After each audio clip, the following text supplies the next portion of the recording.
माँ, मेरे ससुर ने मुझे बहुत परेशान कर रखा है। एक दिल छू लेने वाली कहानी। आजकल सोहन जी अपने बेटे और बहू के पास थे। अभी वो बाहर से घूमकर आए थे, तभी उनकी बहू की आवाज़ उनके कानों में पड़ी। अरे माँ, जानती हो, बूढ़ों को दिन भर कुछ न कुछ चबाने को चाहिए और 5-6 बार चाय के साथ मिक्सचर, बिस्कुट, भूंजा, पकौड़े चाहिए होते हैं। एकदम पक गई हूँ इनकी फरमाइश का अंबार पूरा करते करते। बहू मोनी की आवाज़ सुन ससुर सोहन जी एकदम से सन्न रह गए। कटुता का एहसास से लबरेज बहू ने उनके ओहदे की अवहेलना कर उनका अपमान किया है। उन्होंने कुछ कहा नहीं, अपने आंसू पोंछते हैं और अपने कमरे में जाकर लेट गए। 82 साल के हो चुके सोहन जी की पत्नी कुछ साल पहले स्वर्ग सिधार गई थी। तभी बेटे ने उनको शहर आकर रहने को कहा, इसलिए वो करीब 6 महीने से बेटे बहू के साथ रह रहे थे।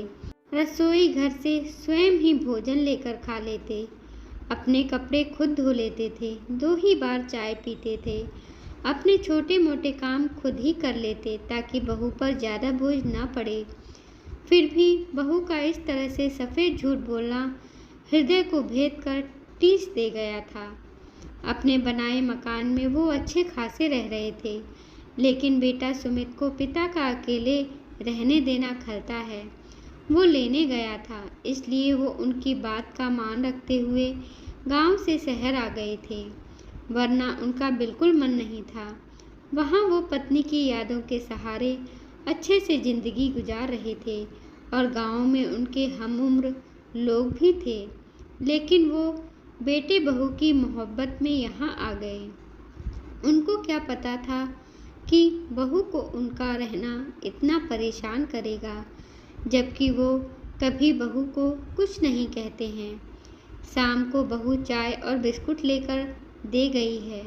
चुपचाप खाकर बाहर घूमने निकल गई। जानबूझकर झूठे खप को अपने कमरे में छोड़कर चले गए ताकि बहू की प्रतिक्रिया जान सकें।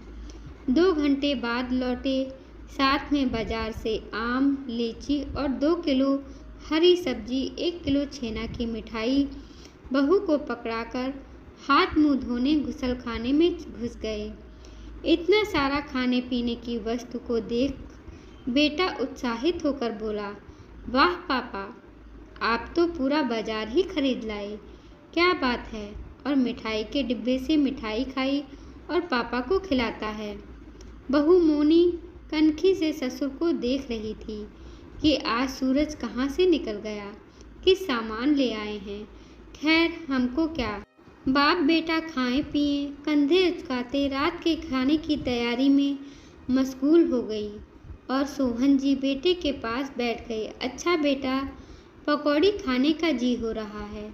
सोहन जी जानबूझकर बेटे सुमित को छेड़ते हुए बोले, वो भी रात के 9 बजे। लेकिन पापा, अब तो रात के खाने का समय हो चला है और मोनी ने खाना भी बना लिया है। चलिए भोजन कर लिया जाए, कल पकौड़े बनवाए जाएंगे। सुमित उठने लगा, तभी सोहन जी इशारे से बैठने को कहते हैं। उसकी ओर मुखातिब हो कहने लगे, देख बेटा, तेरा बाप सठिया गया है, इसलिए अभी ही खाने का मन कर रहा है। क्या करें हम, कैसे मन को महसूस कर रहे हैं, इसलिए बहू को बोलना कि पकौड़े बना दे अभी। देख बेटा, अब मेरा क्या भरोसा, पका आम हूँ, कब टपक जाऊँ क्या पता।